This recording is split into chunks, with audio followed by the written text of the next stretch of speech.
this week's episode, we talk all about Nintendo. Both the highs and the lows. I'm Barry. And I'm Anthony.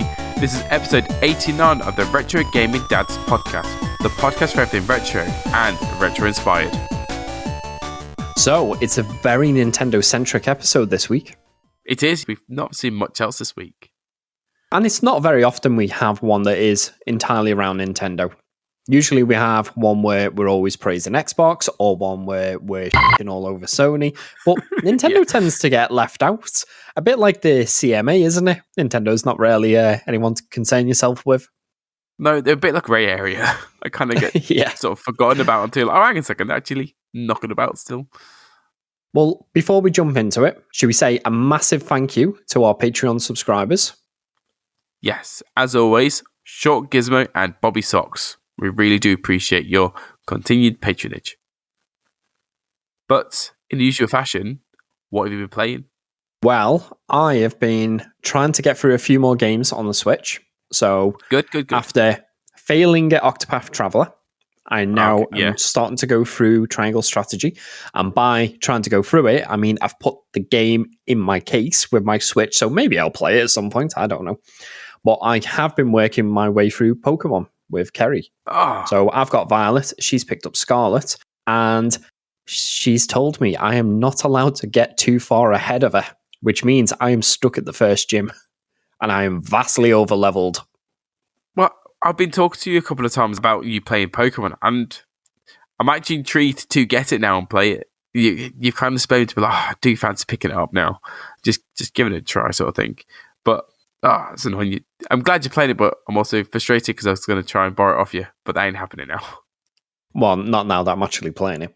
Right. First of all, though, my first impressions in the 7 hours I've spent in the first two areas, waiting for Kerry to catch up, I think mechanically, it's a massive improvement over Arceus. Okay. Massive improvement. Graphically, it's still very poor, but again, it's a massive improvement over Arceus as well. What about the glitches? Are they still about? Oh, yeah, loads of glitches. The amount of times I go into a battle and the camera is below the ground. That's happened quite a few times. And you get shadows pop in for seemingly no reason. I don't mean like they fade in as you get to them. I mean, I'll be stood in the shadow of a mountain and then suddenly the shadow will just disappear. Okay. I've seen water disappear as well. So I was looking over a river and it just disappeared. And I was going along and went, I can go down there. There must be a dam or something somewhere. And I jumped into it and my character drowned like midair, just like flailing around. And then it popped up saying, you scrambled back to the shore. And I was like, what? And I turned around and now it's full of water. And I was like, oh, yeah, okay, thanks for that. So a little bit rough. I haven't actually updated it to the latest version though. And that's something we'll pick up on a little bit later. Okay, fair enough. But other than that, the only other game I've been playing with you. Yes. So I finally downloaded and started playing Portal Knights, which I'm quite enjoying. It's like a mixture of Minecraft and what was the other game we were playing? It reminds me of Dragon Quest Builders Light. That's it. Yes. Yeah. Oh, yeah. Very much so. And yeah, it's a great game. You're thankfully helping me through it, so I'm progressing through slowly but surely, trying to get through some of the different planes on that. So that's pretty good. And then I've also been playing some Hi-Fi Rush, and I've also been playing some SD Gundam Alliance, which I actually played them at work today. Yeah, so I actually saw you playing these, and you seem to have a new toy for your phone to play these on, haven't you? Oh yeah, I forgot to admit. Yes, I have picked myself up the Turtle Beach Atom controller.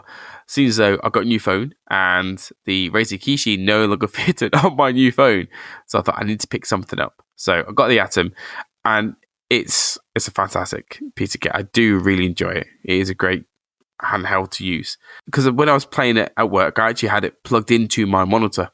The only way I could do it was it being plugged in through the DeX cable. So thankfully, with it being wireless, I just held them loose and just played it that way.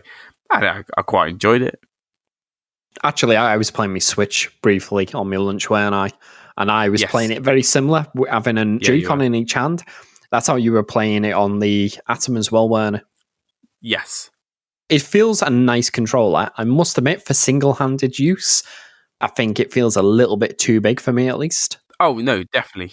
But it does feel very comfortable as a full unit with your phone in it.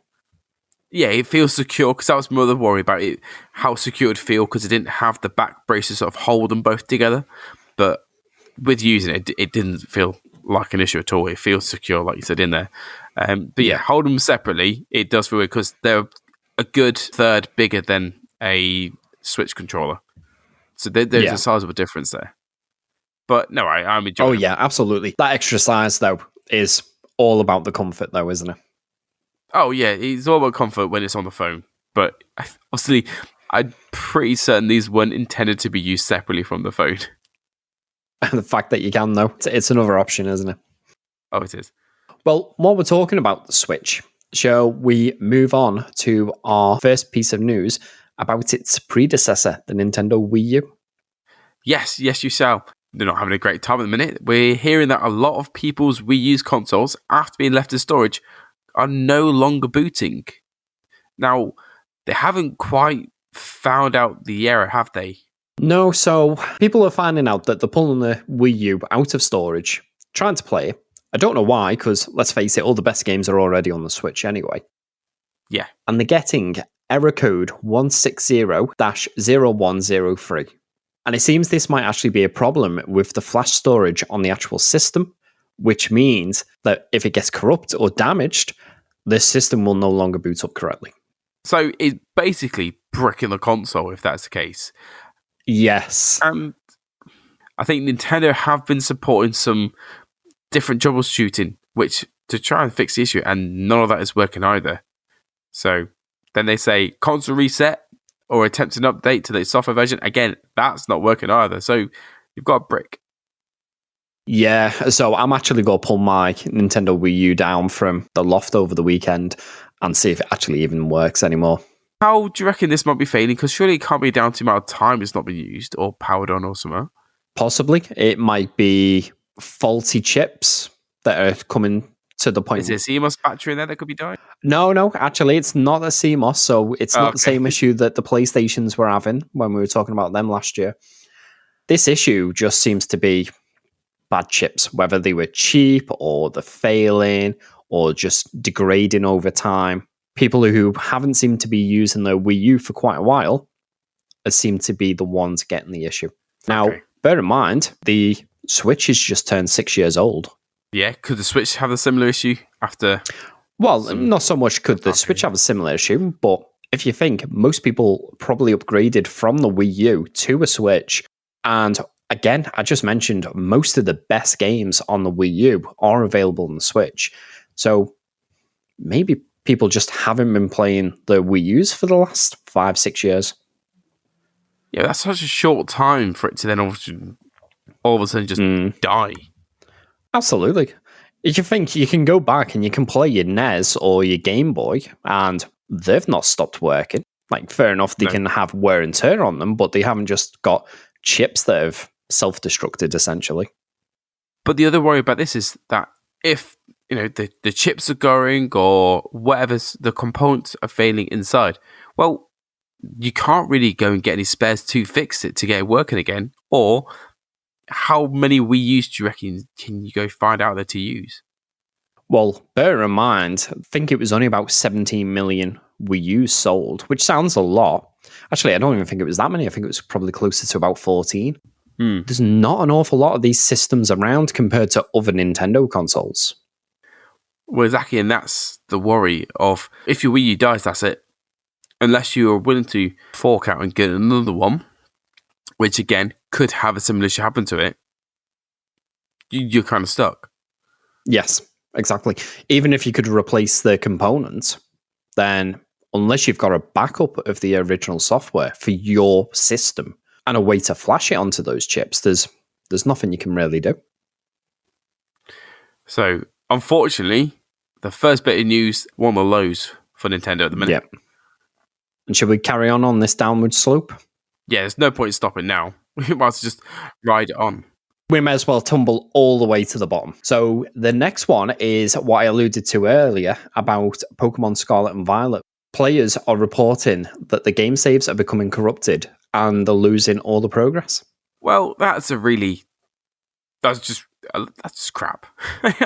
Again, It is. After hearing about other games having it, now Pokemon's having the same thing. So not only has it got all the glitches going with it and the bad reputation started with it, now you're losing your saves as well. So what is safe in this game?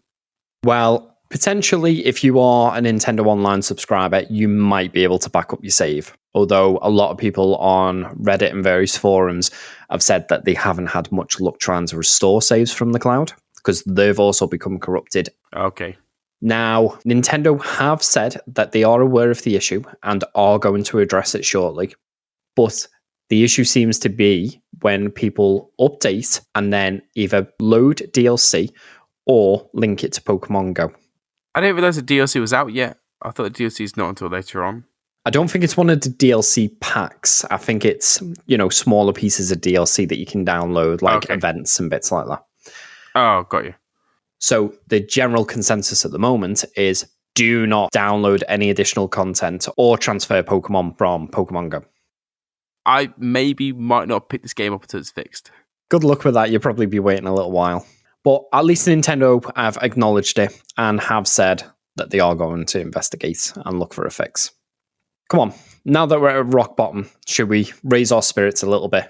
We've actually got some news for Mario Day, which is coming up, which everyone knows is March the 10th. Funnily enough, that is tomorrow as of the recording of this podcast.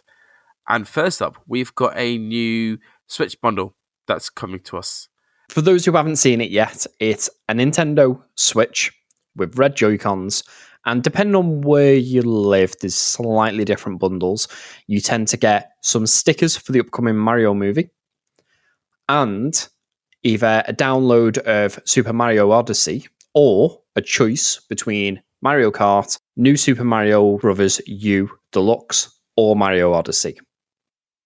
To be honest, I think this is a low-effort bundle. Yeah, no, I completely agree. It's such a low effort when, with it coming to Mario Day, with it being such a staple bundle, why have they not put something onto the dock? Yeah, maybe if they just replaced the Nintendo Switch logo and just put maybe like silhouette of Mario's head or Super Mario logo, something like that. It doesn't have to be a lot. Yeah. But essentially, at least the bundle that you get in the UK, which comes with Mario Odyssey as a downloadable game, the only difference between this and the bundle you could get when Mario Odyssey first released about 5 years ago is that you get some Super Mario Brothers movie stickers in the box. That's the only difference.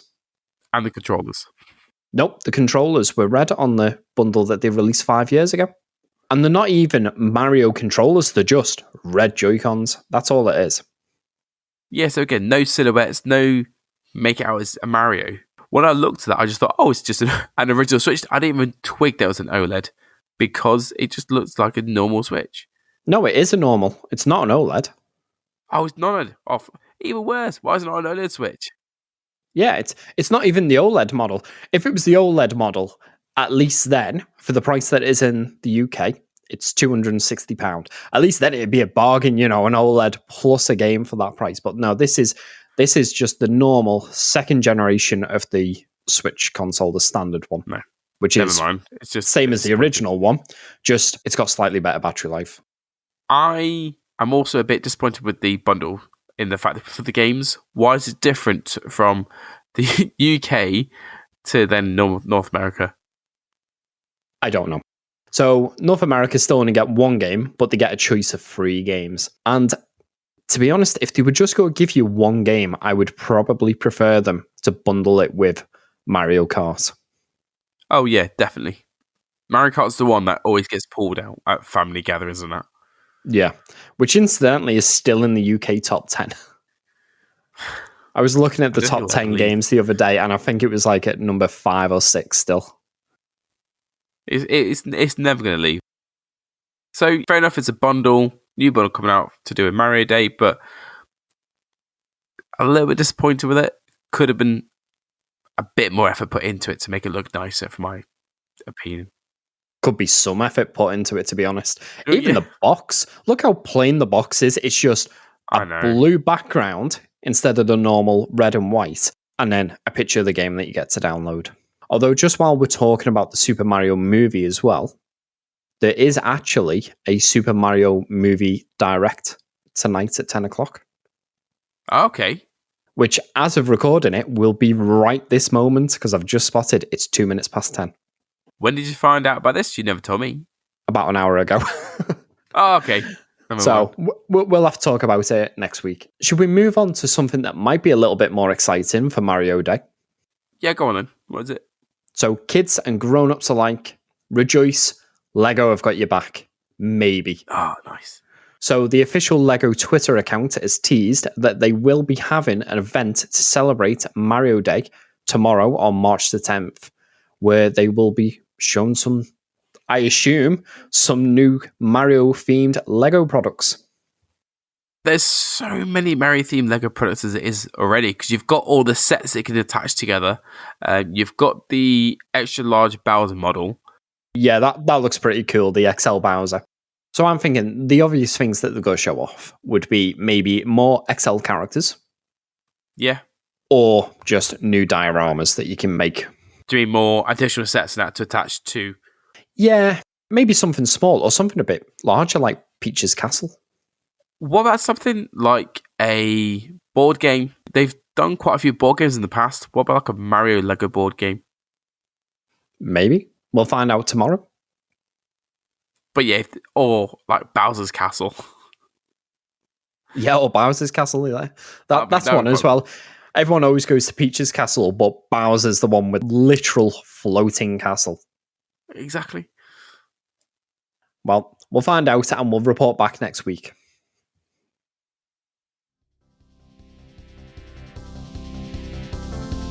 So before we continue, if you'd like to support the podcast, you can do so by leaving us an honest review on your favourite podcasting app. This really does help us out. Alternatively, if you're able, you can support the podcast further from only £1 per month through either Spotify or Patreon, where you will receive an ad-free version of the podcast and you'll even get a shout out on the next episode.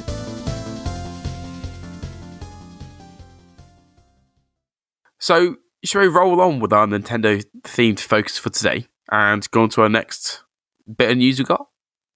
Yep, Metroid Prime Remastered. So, it's actually doing pretty well, isn't it? As far as I'm...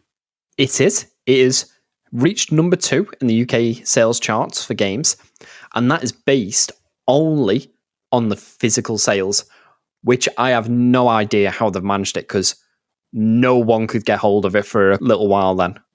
Flipping heck. So, and that's only the UK though, that's not the rest of the world at the minute, it's just UK. Yeah, that's only UK. I've only looked at the UK sales charts. So the game that beat it was Hogwarts Legacy. But I'm not that's surprised. Across multiple systems and physical and digital sales. So why have Nintendo not given digital sales? Because surely that would have then topped it out. They never do. They never announce what the digital sales numbers are. Yeah, quite possibly. Because I think most people probably did pick this up as a digital title.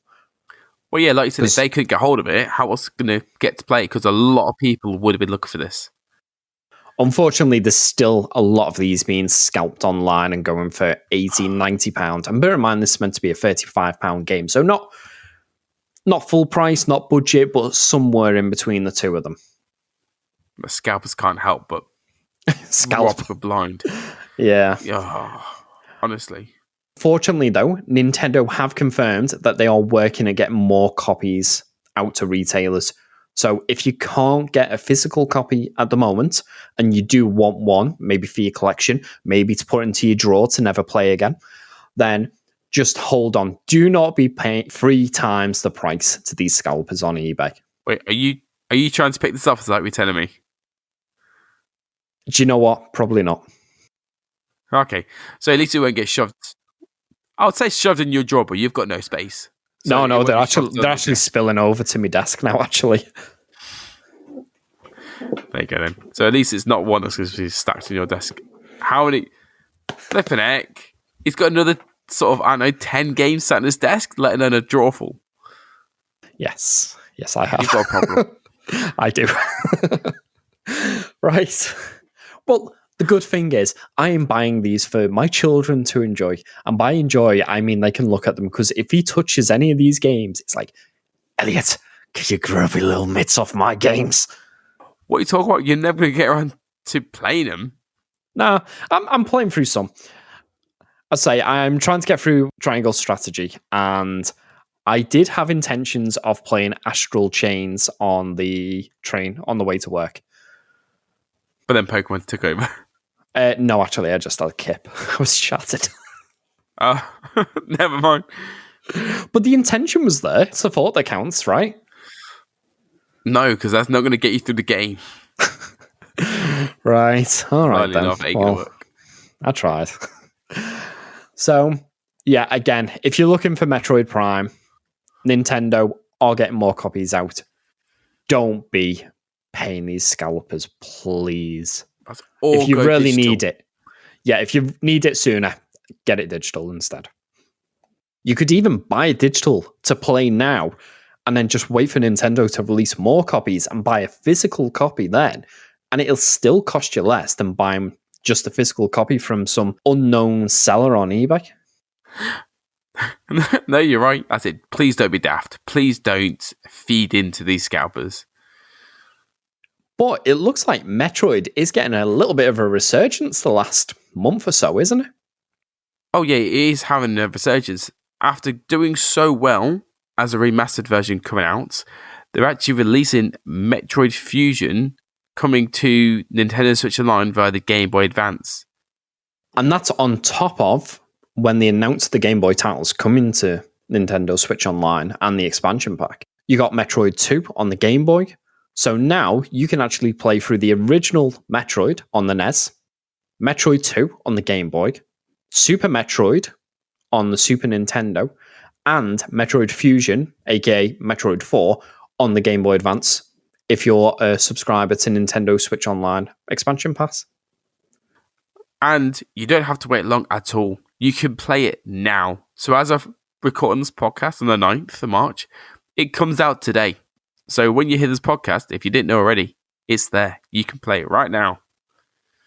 And this is a fantastic game. There's only really 2 Metroid titles that I played. The Game Boy one, which is what I had, which I think was called Samus Returns, if I remember right, and Metroid Fusion.